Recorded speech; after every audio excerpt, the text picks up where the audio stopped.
kind of wild and crazy at the beginning? Do you look for ways to just totally push the envelope on your characters? How do you feel about working in a black and white movie? If you were to tell your friends or someone else about the movie, you would say, what would you say? You've got to see the movie, it's... Before, had you had a concept of heaven and hell, or did this kind of make you start thinking about it? You exude a certain type of confidence, and a lot of people don't have it. How do you think you got that? West. Jim West. I'm Lauren Hudson. Coming up, we'll take you to the set of Malcolm and Eddie, where we'll even air some dirty laundry.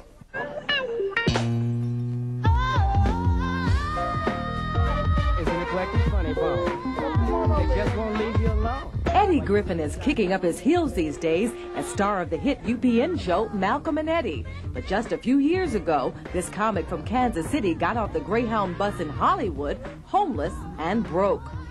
You know, it's like 50 million homeless people out there. Hey, man, you got a quote? I'm like, yeah, you psychic? You know, I'm like, how you knew I had a quota? You know, I was getting ready to ask him.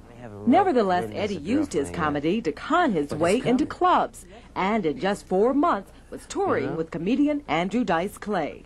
People are going to notice if you're talking that you do have your tongue pierced. No, that's a tic-tac. Okay. Yeah.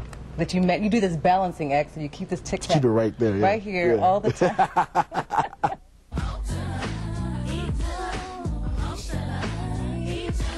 Moesha. CD1, pick one.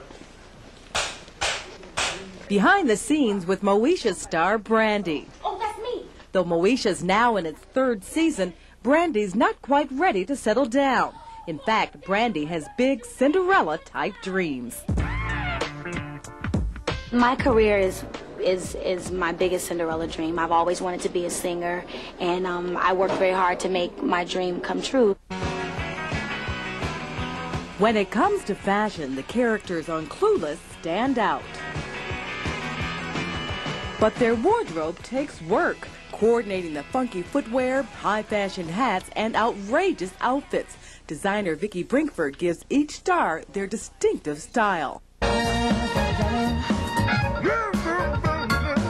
This is the Robin Givens you see each week on Spark in the role of Wilma Cuthbert, the beautiful and very competent attorney.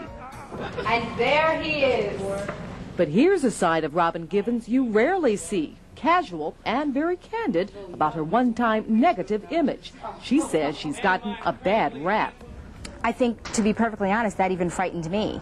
You know, the idea that one could be so misunderstood. It scared me. You know, oh my God, how does that happen? But, so, there's no doubt about that. This is Robin Givens' office on the set of Sparks. Not what you might expect from a big-time lawyer, but then again, Robin Givens is full of surprises. I'm Lauren Hudson. Find out what's cooking behind the scenes of Star Trek Voyager coming up.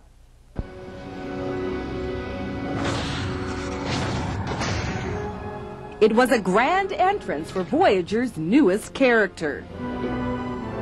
Her name is 7 of 9. I speak for the board.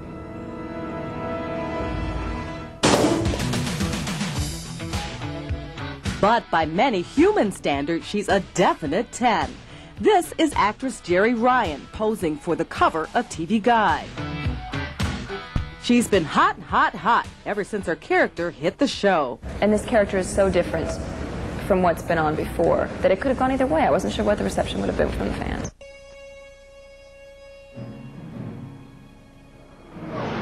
There are many mysteries about the starship Voyager,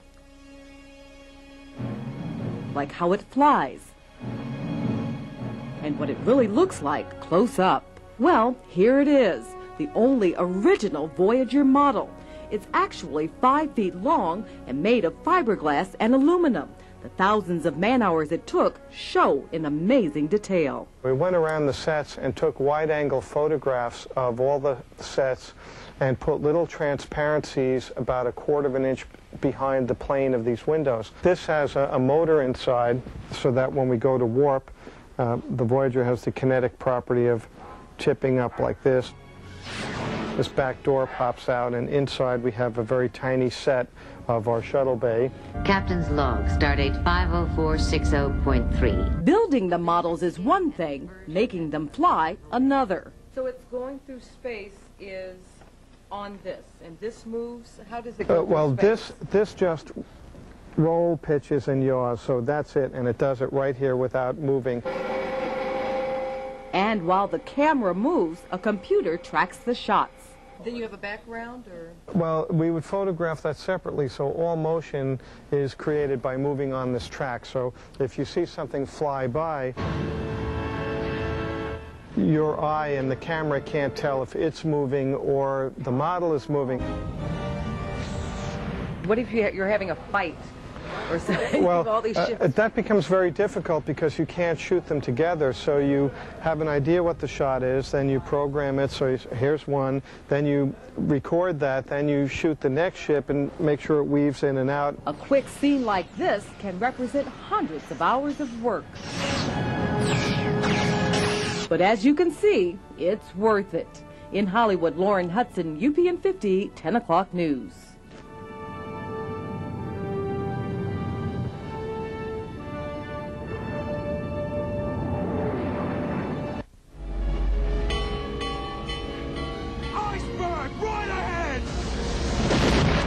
The Titanic is one of the most impressive movies you'll ever see. But wait till you see what it took to bring it to the big screen.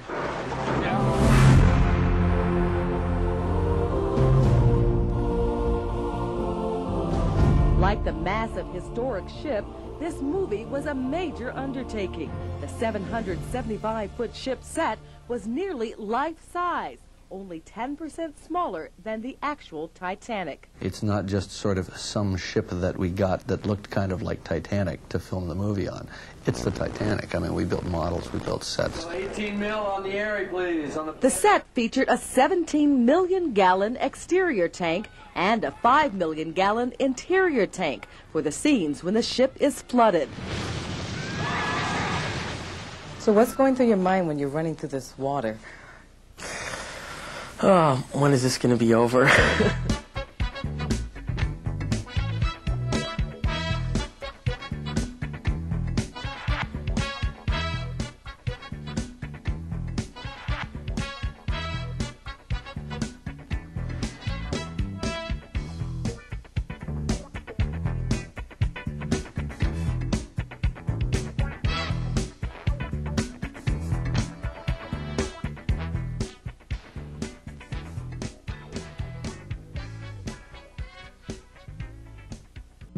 David, quite honestly, it's kind of creepy out here knowing that something big and wild is out there. As you mentioned, we're at 14 Mile just east of Van Dyke, and right behind this wooded area is the Red River Creek, an area near where the animal has been spotted. But earlier today, we went back, way back into the woods to see what this animal may be up to. Roaming around in this heavily wooded area, somewhere in this 100-plus acres, is some sort of huge wild animal. If you look closely at this home videotape shot by a nearby resident a few days ago, it looks like a cross between a lion and a tiger, perhaps a liger, or maybe even a cougar.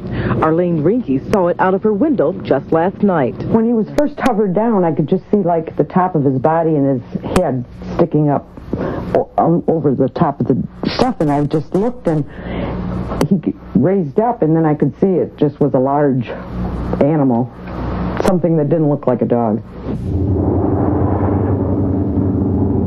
Police have been looking too, using helicopters to scour the area. But for an animal, this is a great place to hide. You and I could hide in here all day long unless someone came to move us. We would be just fine. This cat can certainly do the same thing.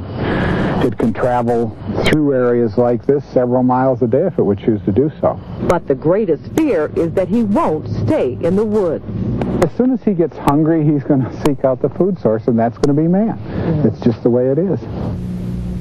Now, police have laid several traps with cooked chicken inside, hoping to trap the animal, but so far no luck, and there haven't been any official sightings since last night. Reporting live from Warren, I'm Lauren Hudson, UPN 50, 10 o'clock news. Thanks, Lauren. And our first story for you tonight, what a doozy. It's like a scene from a movie. Bags of money falling from an armored truck right onto the freeway in Lincoln Park today. Police estimate somewhere between $200,000 and $600,000 got loose. Drivers screeching to a halt, jumping out of their cars, trying to grab whatever fast cash they could. UPN 50's Lauren Hudson has tonight's cold, hard details. Lauren? Oh, David, it's been crazy out here. Now, even though the traffic is moving now and the armored car is gone, there's still people out in the dark going through the grass looking for some cash. Wolverine Dispatch, the armored car company, won't say exactly how much money got loose, but we're told that a truck driver who was directly behind the armored truck got as much as $20,000. We're also told that there were little mini bundles of $20 bills, each bundle worth $2,000. Now, as you can imagine, that's enough to cause money mania. Dozens of people flocked to the freeway, frantically searching for the missing money that fell from the armored truck. The truck went and fell! Oh, my God. Is that your money? It's not. There's some money out here for me. Bags of money fell out of the truck onto southbound I-75 near Outer Drive during the middle of rush hour. What I was told is that they were driving through here, and the one guy just said he heard like a swoosh sound and looked over, and either the window or the door was open, and these two bags flew out, and the money was just going everywhere, and it caused quite a traffic jam at that point. Some motorists pulled off the freeway. Some even crawled through the weeds, everyone hoping for a big find. Well, I heard there was some money laying around just out here, so I was looking for it. You were going to get the money? I was going to get some money. Leave the area now. While police blocked off much of the area, some searchers got lucky. Where'd you find the money? Very top in between the grass. I'm happy to find it. Some individual bills, and you got to sit there and kick the weeds, and then all of a sudden one pops up. In the green. Now, we're told about $30,000 has been turned in so far, and Joe, that 13-year-old boy you saw who found the $10, he says he plans to turn his money in. Reporting live from Lincoln Park, I'm Lauren Hudson, UPN 50, 10 o'clock news.